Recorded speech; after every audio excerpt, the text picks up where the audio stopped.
तो अमेरिका और इजराइल मिलकर ईरान के कई शहरों पर ताबड़तोड़ मिसाइल दाग रहे। ईरान की राजधानी तेहरान, खुर्रमाबाद, कौम और इस्फहान जैसे शहरों को भी निशाना बनाया जा रहा है। ईरान भी जवाबी मिसाइल कार्रवाई कर रहा है, लेकिन इसी बीच ईरान के सुप्रीम लीडर खोमेनी की मौत के बाद हालात और ज्यादा बेकाबू हो गए। अब जहां पूरी दुनिया की नजरें यूएस इजराइल के ईरान अटैक पर बनी हुई है, हर कोई खौफजदा है, वहीं पर महाराष्ट्र की राजनीति से भी संजय राउत का ऐसा बयान निकल कर आया है जिसके बाद में काफी विवाद हो गया। दरअसल संजय राउत ने इस पूरे मामले पर पीएम मोदी की चुप्पी को लेकर सवाल उठाए हैं और पीएम मोदी को दोगला तक कह दिया। राउत ने यहां पर ये तक कह दिया कि मोदी के इजराइल दौरे से लौटते ही ईरान पर अटैक हो गया। इसका मतलब कुछ तो गड़बड़ है, इसका मतलब मोदी का कहीं सपोर्ट इजराइल को तो नहीं है। यहाँ पर संजय राउत ने पीएम मोदी पर कई बड़े बड़े आरोप लगा दिए, जिसके बाद तो महाराष्ट्र की राजनीति में काफी विवाद मचा हुआ है, काफी कोहराम मचा हुआ है। तो क्या कुछ कहा संजय राउत ने, आपको भी बताते हैं। आप भी वीडियो को शेयर करें और अपनी राय कमेंट बॉक्स में जरूर दें।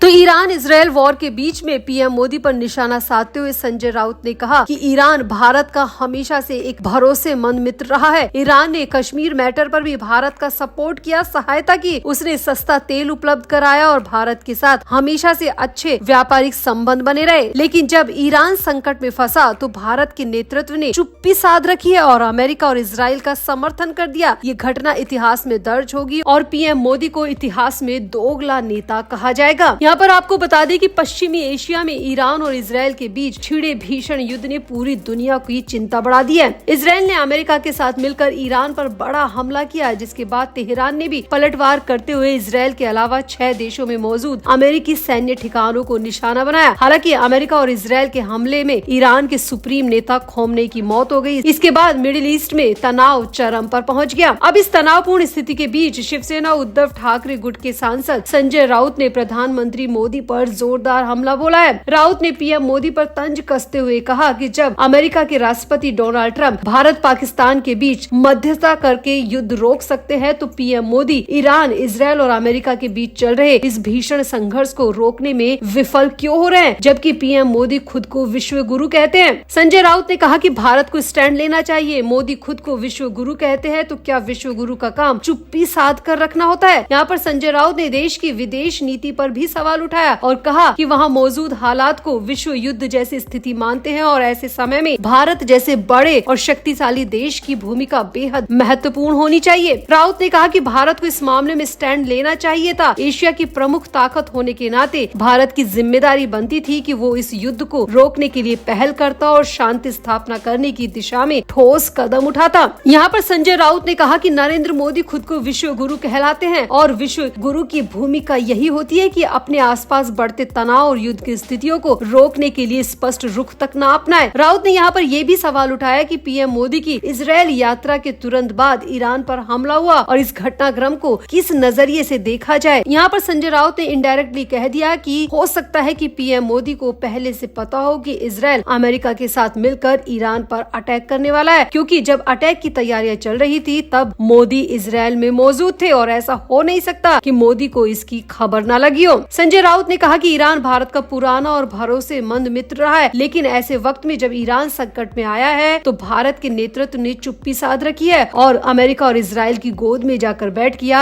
पीएम मोदी का ये रुख इतिहास में दोगलेपन के लिए जाना जाएगा। यहाँ पर संजय राउत ने बार बार पीएम मोदी को दोगला कहा, दोगलेपन की भूमिका निभाने वाला व्यक्ति कहा। यहाँ पर आपको बता दें कि खोमेनी की मौत के बाद मध्य पूर्व का राजनीतिक संतुलन पूरी तरह बदल सकता है और इसका व्यापक प्रभाव होगा। राउत ने यहाँ पर यह भी आशंका जताई कि इससे ईरान का भू राजनीतिक परिदृश्य पूरी तरह बदल सकता है और भारत पर भी इसके दुष्परिणाम देखने को मिलेंगे। संजय राउत ने कहा कि नेता आते जाते रहते हैं, लेकिन देश स्थायी रहता है, इसीलिए वर्तमान हालात में पैदा हुए खतरों के अंजाम भारत को भविष्य में भुगतने पड़ सकते हैं और इसके लिए पीएम मोदी और बीजेपी ही जिम्मेदार होंगे। चाहे आज मुझसे लिखवा कर ले लो, पीएम मोदी को अगर इतिहास में दोगला नेता ना कहा जाए तो मेरा नाम बदल देना। यहाँ पर संजय राउत ने बार बार पीएम मोदी को खरी खोटी सुनाई, पीएम मोदी को दोगला कहा, पीएम मोदी को अमेरिका और इजराइल की गोद में बैठने वाला नेता तक कह दिया और पीएम मोदी की चुप्पी पर सवाल खड़े कर दिए। वैसे आपको क्या लगता है, ईरान वाले मामले में भारत की भूमिका क्या होनी चाहिए? क्या भारत की चुप्पी सही है या भारत को वाकई में विश्व गुरु वाली भूमिका दिखानी चाहिए? आपको क्या लगता है? आप भी अपनी राय कमेंट बॉक्स में जरूर दें और वीडियो को भी शेयर करें।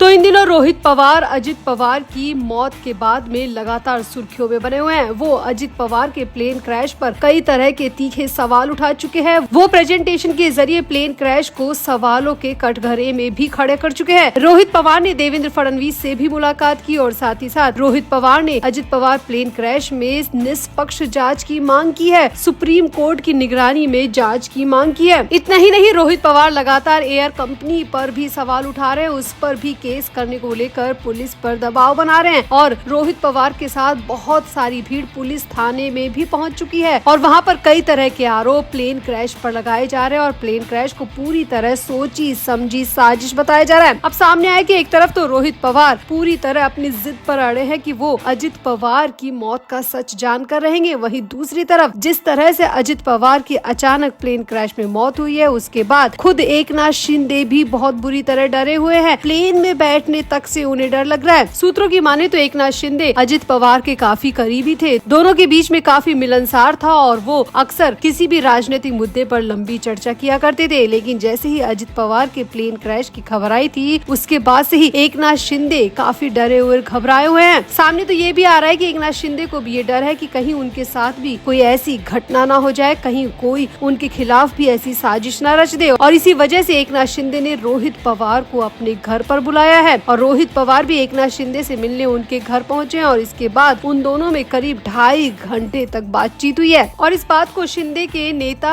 संजय सिरसाट ने कंफर्म किया है और संजय सिरसाट ने कहा है कि रोहित पवार एकनाथ शिंदे से मिलने के लिए उनके घर पर पहुंचे थे और उनमें लंबी बातचीत हुई है। हालांकि संजय सिरसाट ने इस मुलाकात की वजह को सिर्फ इतना बताया कि रोहित पवार उनसे जाँच में सपोर्ट मांगने के लिए आए थे और एकनाथ शिंदे ने उन्हें जाँच में पूरा सपोर्ट करने का वादा किया है। हालांकि अंदर की खबर ये है कि यहाँ पर एकनाथ शिंदे प्लेन क्रैश के एक एक पहलू को समझना चाहते हैं क्योंकि रोहित पवार ने इस पूरे प्लेन क्रैश पर बहुत ज्यादा रिसर्च किया है, बहुत ज्यादा स्टडी किया और उसके बाद रोहित पवार ने प्रेजेंटेशन के जरिए भी पूरे प्लेन क्रैश को दिखाया और समझाया कि किस तरह से कहां पर साजिश को अंजाम दिया गया, किस तरह से साजिश रची गई और किस तरह से अजित पवार का प्लेन जबरन क्रैश करवाया गया। और इन्हीं सब पहलुओं को समझने के लिए यहाँ पर एकनाथ शिंदे ने भी रोहित पवार को बुलाया। सूत्रों की माने तो रोहित पवार ने एकनाथ शिंदे के सामने सारा सच खोल कर रख दिया और बता दिया कि 2.5 घंटे के अंदर अंदर कैसे अजित पवार के खिलाफ ये पूरी साजिश रची गई थी। पहले उनका रास्ता बदला गया, वो पहले सड़क के रास्ते जाने वाले थे लेकिन उन्हें जबरन मजबूर किया गया, ऐसी सिचुएशन बनाई गई कि उन्हें प्लेन के रास्ते से जाना पड़ा जबकि वो खुद सड़क रास्ते से बारामती जाना चाहते थे। रोहित पवार ने यहाँ पर ये भी बताया कि प्लेन को लेकर भी कई तरह की गड़बड़ी सामने आई है, सीसीटीवी फुटेज अभी तक दिए नहीं गए और जो पायलट वहाँ पर मौजूद था उस पर भी कई तरह के आरोप यहाँ पर रोहित पवार ने लगाए हैं। यहाँ पर रोहित पवार ने एकनाथ शिंदे को बताया कि पूरा महाराष्ट्र यही सवाल कर रहा है कि ये हादसा नहीं, ये साजिश है और उसका सच सामने आना चाहिए और इसी बात की चर्चा उन्होंने यहाँ पर एकनाथ शिंदे से भी की। एकनाथ शिंदे को एक एक डिटेल बताई कि कैसे अजित पवार का स्वेटर, घड़ी और सैंडल जले हुए मिले। रोहित पवार ने तो यहाँ तक कह दिया कि हमें तो आज भी लगता है कि वो बॉडी भी अजित दादा पवार की नहीं थी, वो बॉडी भी किसी और की थी, पूरी तरह ये साजिश रची गई है। रोहित पवार ने यहाँ पर एकनाथ शिंदे के सामने सब कुछ खोल कर रख दिया, सब कुछ बता दिया। एयरक्राफ्ट में मेंटेनेंस नहीं थी, वीएसआर अधिकारियों पर भी रोहित पवार ने यहाँ पर कई तरह के सवाल खड़े कर दिए। तो फिलहाल तो एकनाथ शिंदे और रोहित पवार की ये मीटिंग काफी चर्चा का विषय बनी हुई है। क्या वाकई में एकनाथ शिंदे को भी अब अपनी जान का डर लगने लगा है? क्या प्लेन में बैठने से एकनाथ शिंदे भी घबरा रहे हैं? आखिर एकनाथ शिंदे को किस साजिश का डर सता रहा है? आपको क्या लगता है? आप भी अपनी राय कमेंट बॉक्स में जरूर दें और वीडियो को भी शेयर करें।